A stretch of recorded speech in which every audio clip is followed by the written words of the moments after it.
Yogendra Yadav, your responses to these leads that we are now seeing coming in, the BJP clearly leading by a considerable margin in all three MCD areas, but the Congress actually doing surprisingly well in MCD East. The Congress spokesperson who's with us on this panel was saying that South probably, where they're leading in 34 wards, is not as much of a surprise, but even the Congress is quite excited by the fact that they have 6 leads. The AAP doing a little better now. Your first responses to the numbers that we're seeing?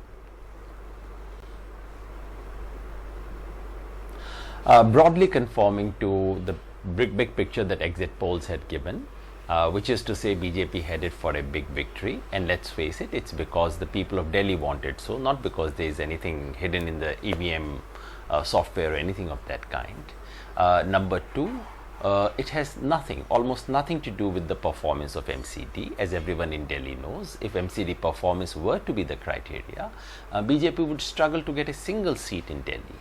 Number 3, it has a lot to do with the Prime Minister and the overall climate that the BJP enjoys in the country, which is very favorable, which is what we saw in Uttar Pradesh, which is what we are witnessing here as well.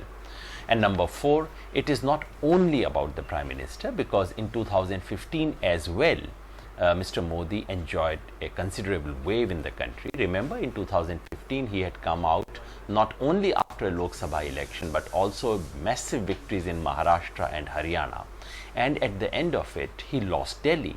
So what has changed between 2015 and 17? The only possible conclusion is Aam Aadmi Party government's experience.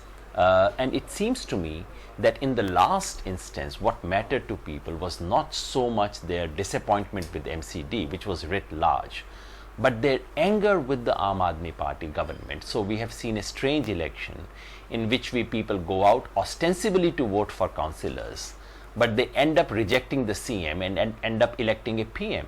That's really what has happened in Delhi. Swaraj India actually openly challenged the Aam Aadmi Party to win 50% of the wards in the municipal polls or quit the Delhi government. Now, if that scenario indeed pans out, is that a demand that you're going to continue to make? Yeah, just a small amendment. I had said in my letter that not every election needs to be a referendum on the PM and CM. This particular election, the Chief Minister of Delhi, Arvind Kejriwal, went out of his way to make it a personalized referendum. Do you want Kejriwal? Do you want Brijendra Gupta? Now, if the result comes out, the answer would be obvious. And I had merely said that because you have made it into such a personalized referendum, if the results go in your favor, yes, then critics like me should shut up and accept that you enjoy people's mandate. If they do not, then I had merely said that the Chief Minister should personally step down, and going by the principle of recall that Aam Aadmi Party and the Anna movement had espoused from Ramlila Maidan, the government should go for a referendum in Delhi and ask the people of Delhi, do we continue to enjoy your mandate? That's all I had said. I did not say the government should resign, and certainly the government should not be dismissed. All right.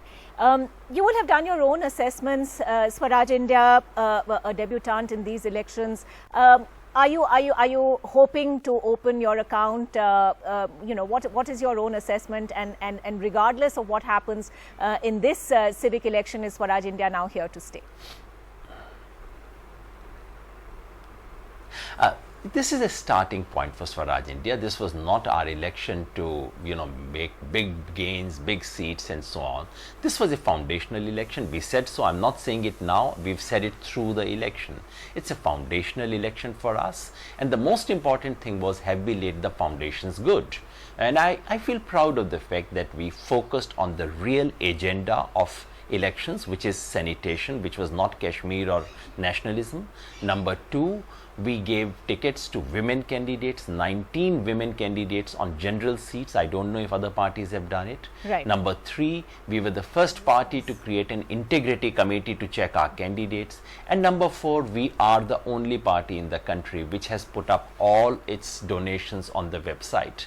These are small steps we have taken. In terms of seat, I said in the morning, I began with 0 expectations. Anything above that is plus.